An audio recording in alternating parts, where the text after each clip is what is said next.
সবাইকে আজকে আমরা আলোচনা করব বাংলাদেশের আদিবাসী এবং ক্ষুদ্র নৃগোষ্ঠীদের সম্পর্কে, আহ, যেগুলো বিভিন্ন কম্পিটিটিভ এক্সামে আসার মতো তথ্যগুলো নিয়ে আমরা আজকে আলোচনা করব এবং এই ডেটাগুলো কালেক্ট করা হয়েছে লাইভ এমসিকিউ থেকে।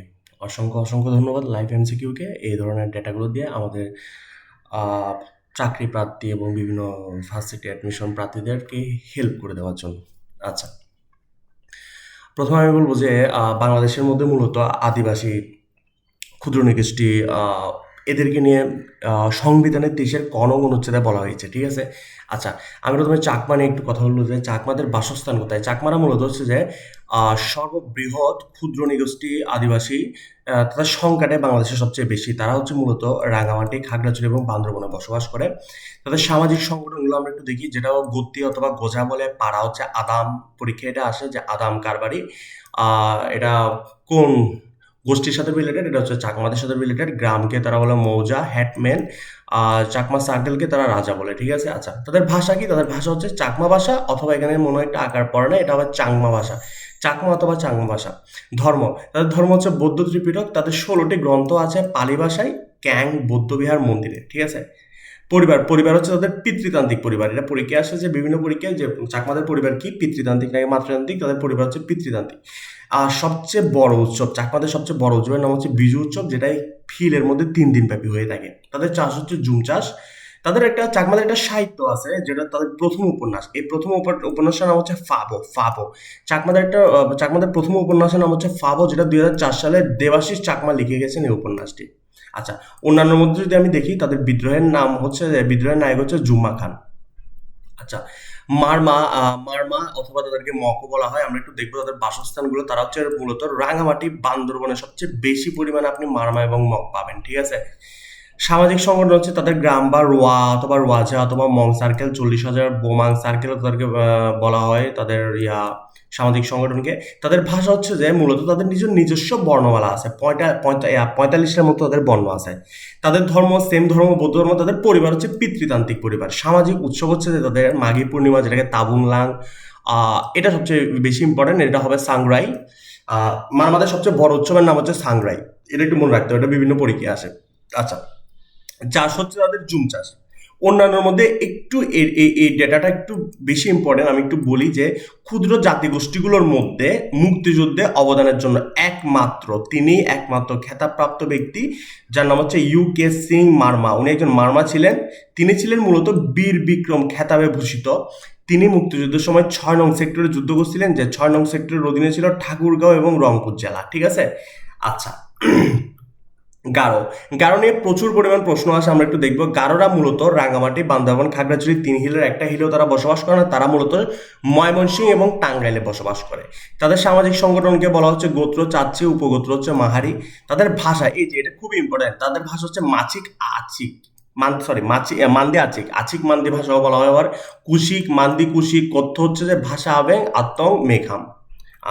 ধর্ম, তারা হচ্ছে মূলত ধর্মান্তরিত খ্রিস্টান, ঠিক আছে। আবার তাদের বলা হয় সাংসারিক ঐতিহ্যবাহীও বলা হয়।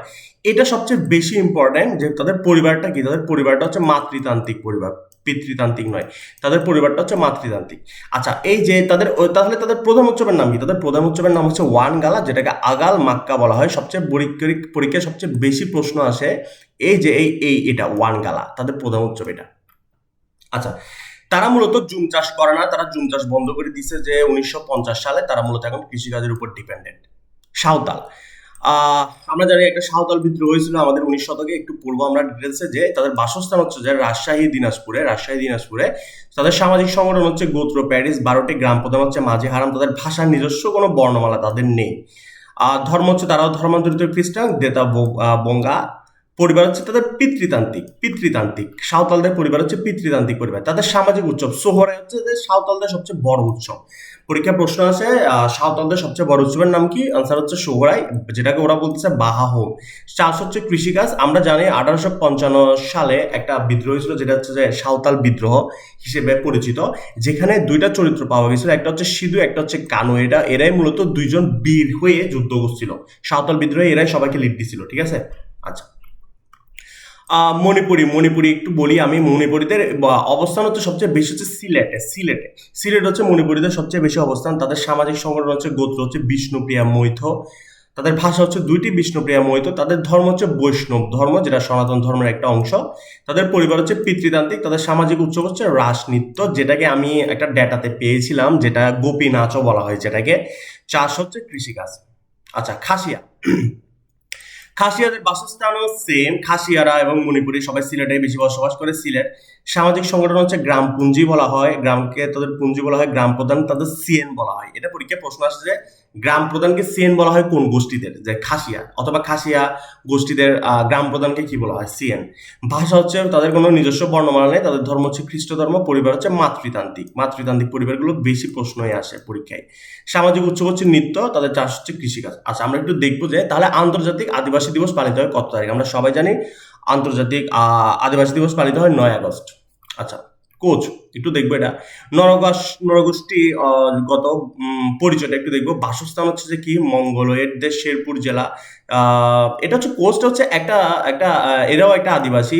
আমরা হয়তোবা নাম জানি না, হয়তোবা আমিও ফার্স্ট টাইম দেখলাম যে কোচ কোচ কোচ হচ্ছে যে তাদের বাসস্থান হচ্ছে মূলত শেরপুর জেলায় গেলে আপনি এক ধরনের আদিবাসীদের, ক্ষুদ্র নৃগোষ্ঠীদেরকে দেখতে পাবেন। এটা হচ্ছে কোচ নামে পরিচিত।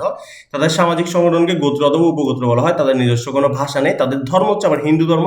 পরিবার হচ্ছে পিতৃতান্ত্রিক। আচ্ছা, এই যে রাখাইন নিয়ে একটু বলি, যেটা মূলত মিয়ানমার, যারা মূলত মিয়ানমারে বসবাস করে, তাদের কিছু অংশ কক্সবাজার, পটুয়াখালী জেলার দিকেও আছে। তাদের সবচেয়ে বড় উৎসবের নাম যেটা এখানে দেওয়া নেই, আমি একটু ইন্ডিকেট করে বলে দিচ্ছি, জলখেলি। এই পরীক্ষায় একটু কনফিউজ থাকে যে জলখেলি আসলে কাদের উৎসব, রাখাইন নাকি মারমা।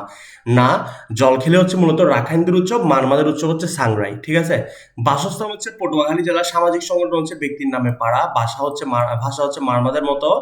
তাদের পরিবার হচ্ছে পিতৃতান্ত্রিক। ঠিক আছে। তাদের উৎসবের নাম হচ্ছে সানব্রে। পরীক্ষায় যদি সানব্রে না থাকে তাহলে জলখেলি থাকবে, ওটাই সঠিক উত্তর হবে। আচ্ছা, আহ, বাংলাদেশের উপজাতিদের জন্য সাংস্কৃতিক প্রতিষ্ঠান আছে টোটাল 3টি। একটা হচ্ছে দিনাজপুর, একটা হচ্ছে রাঙ্গামাটি, একটা হচ্ছে নেত্রকোনা জেলায়। ঠিক আছে। আহ তারপর হচ্ছে বাংলাদেশে বসবাসকারী প্রধান ক্ষুদ্র জাতিসত্তা হচ্ছে যে চাকমা। প্রধান ক্ষুদ্র জাতিসত্তা হচ্ছে চাকমা। বাংলাদেশের কোন নৃগোষ্ঠীর ভাষার নাম আচিক খুশিক? একটু আগে বললাম, সেটা হচ্ছে গারোদের ভাষার নাম হচ্ছে আচিক খুশিক। 19 শতকে উপমহাদেশের গুরুত্বপূর্ণ ঐতিহাসিক ঘটনা হচ্ছে যে আহ সাঁওতাল বিদ্রোহ। ঠিক আছে। যেখানে দুইটা চরিত্র ছিল, একটা হচ্ছে সিধু, একটা হচ্ছে কানু। ঠিক আছে। এরা দুইজনেই লিড দিছিল পুরো গোষ্ঠীটাকে সাঁওতাল বিদ্রোহ করার জন্য। এই সাঁওতাল বিদ্রোহটা মূলত হয়েছিল যে করের, মানে ওই যে চাষিদের উপর অনেক বেশি পরিমাণে কর ধার্য করা হয়েছে, এটাকে নিয়ে তারা প্রতিবাদ করছিল। আচ্ছা, সবাইকে অসংখ্য অসংখ্য ধন্যবাদ পাশে থাকার জন্য।